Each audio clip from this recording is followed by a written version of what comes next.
กินครับกิน ถ้าเกิดว่ามันงับมือขึ้นมาให้รู้เลย ไม่ได้เลยจ้า อยู่สวนสัตว์ที่เราเจออยู่นี่คือมาลายไม่ใช่ทางมาลายนะครับมาลายจริงๆไม่มีกล้วยให้กินแล้วจับได้ไหมเนี่ยไม่ยอมให้จับเลย ไอ้ก็จ้อยลง กลัวทำไมมันก็เป็นสัตว์ป่าก ลัวเหมือนป้อนกล้วยช้างก็เหมือนกันกล้วยกับวัวมันกลัวว่าฉันวิ่งหนีชอบ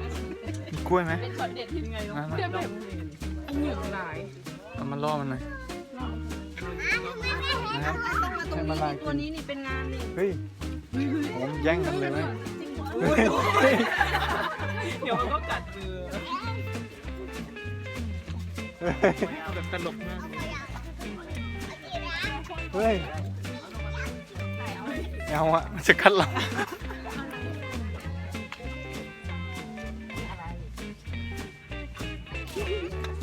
เห็นแต่หมูป่า เฮ้ย ไหนหมูป่า เอาไม่ได้เห็น